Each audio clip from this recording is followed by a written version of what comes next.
I hope you enjoyed your afternoon tea. Good. Alright, we now present Act 2.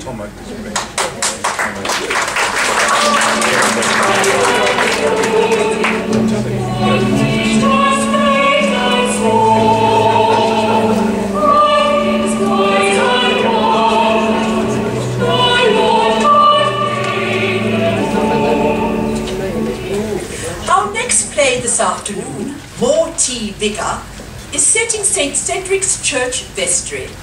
The Reverend Michael Pickles, a pleasant but bumbling vicar, is chairing the Church Council Committee. To his right sits Agnes Murgatroyd, a long-sighted, doddery spinster.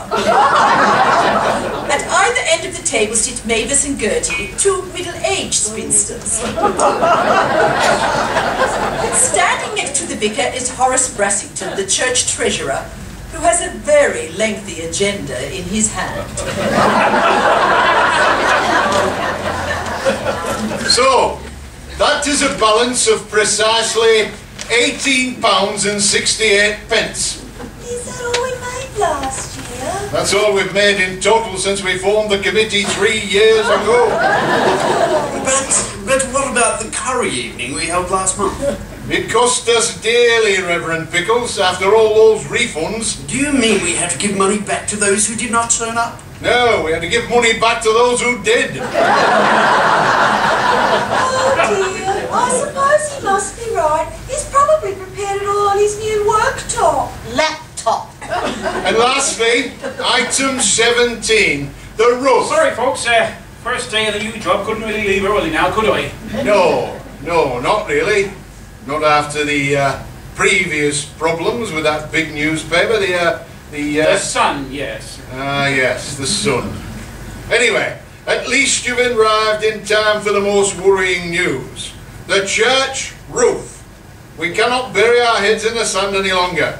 If we don't replace the roof urgently, we shall have to close the church down. What? I'm afraid so.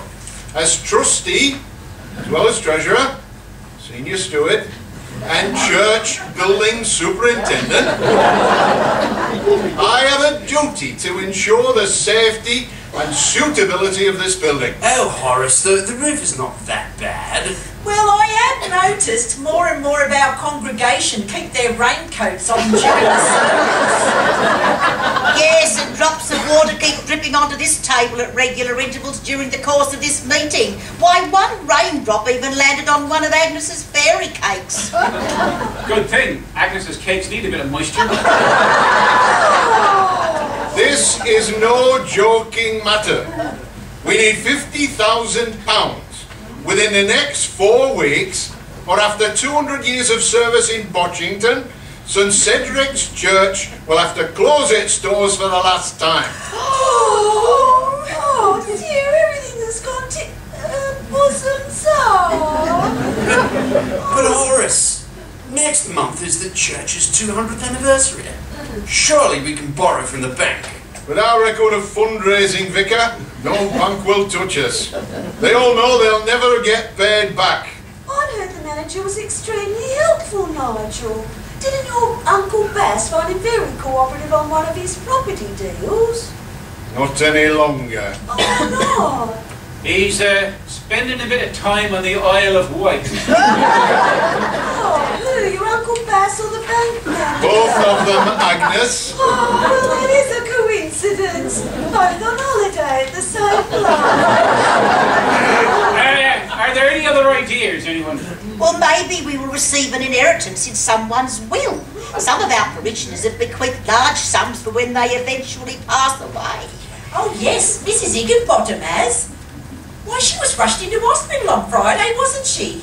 She has a weak heart, I gather. Oh. And she's worth a bob or two. Oh. No, I'm pleased to say she was discharged yesterday. It was only indigestion. We shall have to think of something. Oh, why don't you do our sponsored walk, Horace? That's a stupid idea, Agnes. With my corns, I'm hardly a walker, Agnes. But choir boys seem to think you are. In fact, one of them put the idea in the suggestion box. Look, I have it here. It says, why doesn't Horace take a hike? We think he's a complete walker.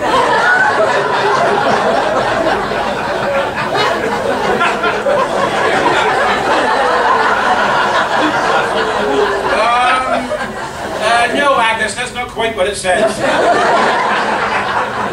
Just a misunderstanding. Are there any other suggestions in that box, Agnes? Oh, yes, these. Yes, Vicar, each of them from the choir boys, and they each involve Horace. But they are physically impossible to do. Well, at least they tried. It is good that those young lads are trying to use their imaginations. They certainly are. And they clearly think highly of you, Horace. I'm so glad that they have gotten over that unfortunate incident last week when you caught them playing with all those balloons. They weren't balloons. I could run a bring and buy stall next Sunday. We raised only £2 last time. I could run a homemade cake stall next week. We made a loss of £1.50. Oh, I could sell some of my knitting. I'm afraid there isn't a great demand for balaclavas, scarves and mittens in August. Perhaps a garden party. A church anniversary garden party. Oh, yes! I can't see that bringing much in. Actually, it's not a bad idea, Horace. Church garden parties can be very popular, if you can get a well-known guest to come. Yes, but who? Well, how about some of the players from the Boxington Rovers Football Club? They wouldn't dare show their faces in public. Haven't won a game for 3 seasons. Well, I saw their supporters leaving the ground on Saturday, and they both looked quite chuffed.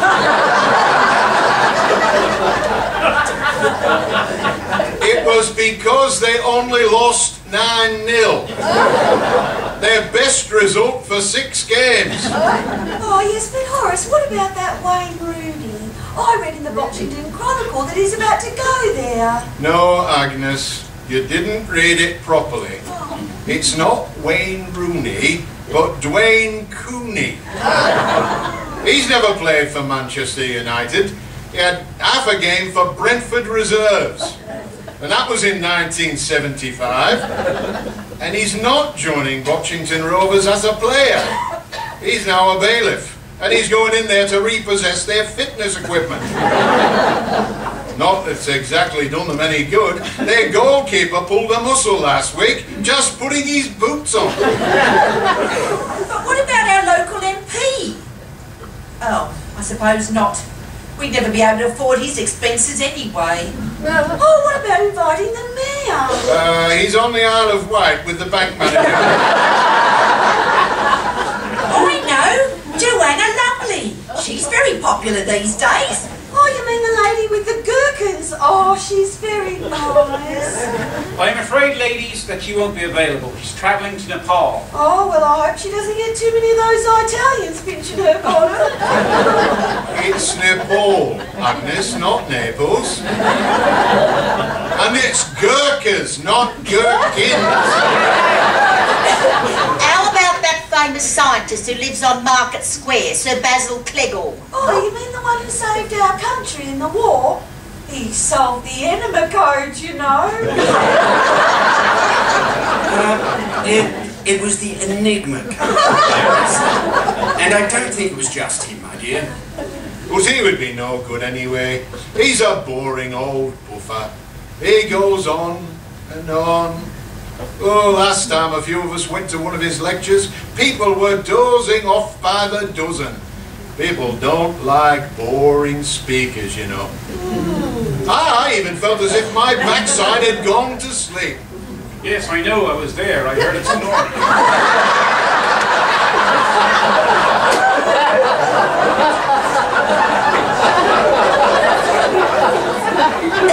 Okay, clever Dick. Do you suggest we get there? Oh, dear me. Surely there has to be someone. Yes, there is. I have an exactly been idle at the Botchington Chronicle. I happen to know that somebody very famous has moved into the area. Lady Porchester. Lady Porchester? The country's leading moral crusader. And philanthropist. Oh, yes. She's renowned for her generosity. Ever since she took over from Mary Whitehouse, she has decided to reward worthy causes with very sizable donations. Very sizable donations? Well, why not invite her to the garden party? Splendid idea, Mavis. And publicise that she'll be coming. Excellent suggestion, Gertie. That should certainly bring in the punters, the guests. Oh, yes, and I can make lots of homemade cakes and treats. Thank you, Agnes, dear. Nigel, what do you think our chances would be of a sizable donation from Lady Porchester towards our roof restoration fund? Well, it won't be easy. But she'll be able to see for herself just how bad the roof is. And I'll certainly make a point of dropping a few hints. Well, it doesn't work like that, Horace. She gets bombarded with donation requests, and she's no easy touch.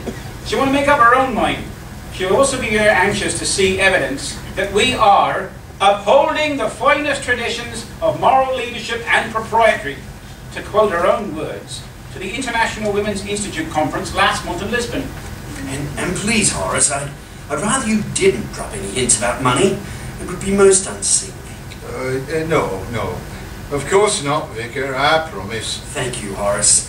We shall certainly have to be on our best behaviour, though. And make sure our cows are all taxed. She turned down a donation to St. Sebastian's Church in Fiddlehampton last week, just because she noticed the vestry steward had his car tax overrun by 2 days. Oh dear. Yeah. Oh, we'll be all right. Yes, excellent idea, everybody. We will set it for the 23rd of July, exactly 200 years since this church opened its doors. We'll meet next Monday to plan the invitations and publicity. And refreshments. I can make some lovely fruit punch. Oh, non-alcoholic, of course. Oh, and some herbal teas. Posh people like that sort of thing. Yes. Thank you, Agnes. I really don't know what I would do without you. Do make sure she wears her glasses.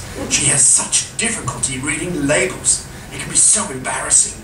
Yes, I keep telling her that the word is organic. Thank you, Mavis. Oh dear. Agnes has left one of her jugs out again. Well, she will keep doing that. Actually, Mavis, do you think you and Gertie could clear up for us? I need a quick chat with Nigel and Horace. Bless you, my dear, and bless you too, Gertie. I thought I should confide in you too. The 23rd of July is also a big day for me personally, and it's now time for me to look to the future.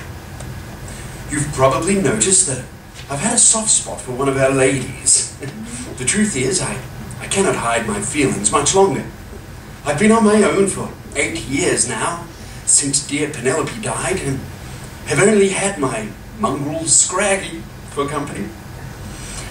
I wish to ask this certain lady if she will allow me to court her with a view to marriage. Marriage? Marriage. Yes, if this woman will accept me.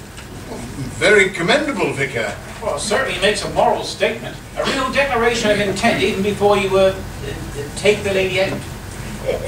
That's right, and I thought the garden party would be an ideal time to announce it. Lady Porchester will surely be very impressed. She surely will. I think our garden party could be very interesting. Very interesting indeed.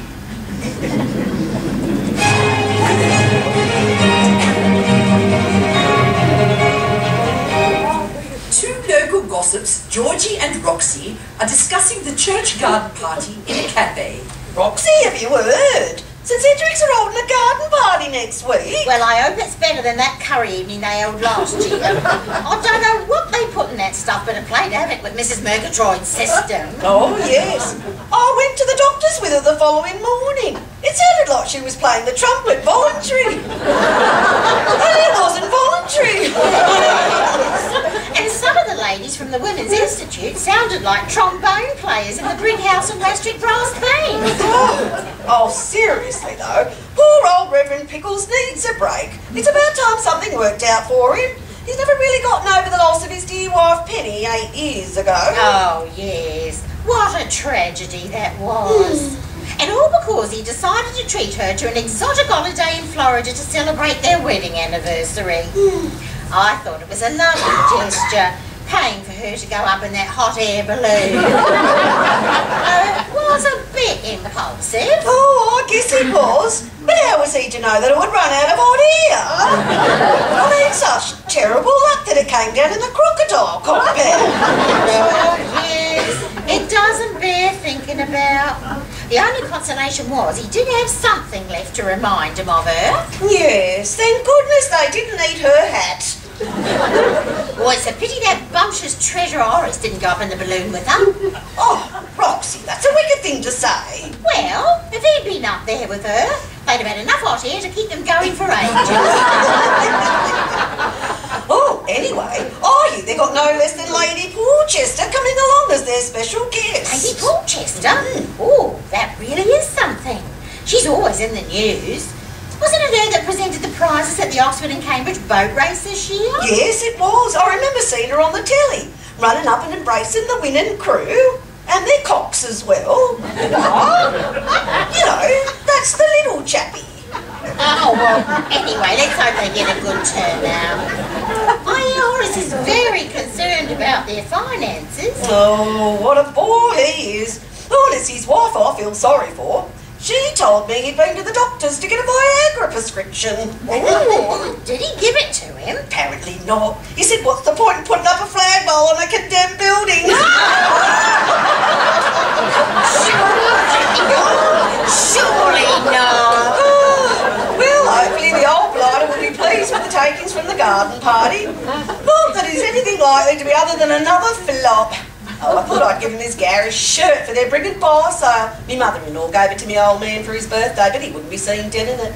Oh, I can't wait to get rid of it, but I can't see that anyone will be mug enough to buy it. Yuck, I see what you mean. What idiot would wear that?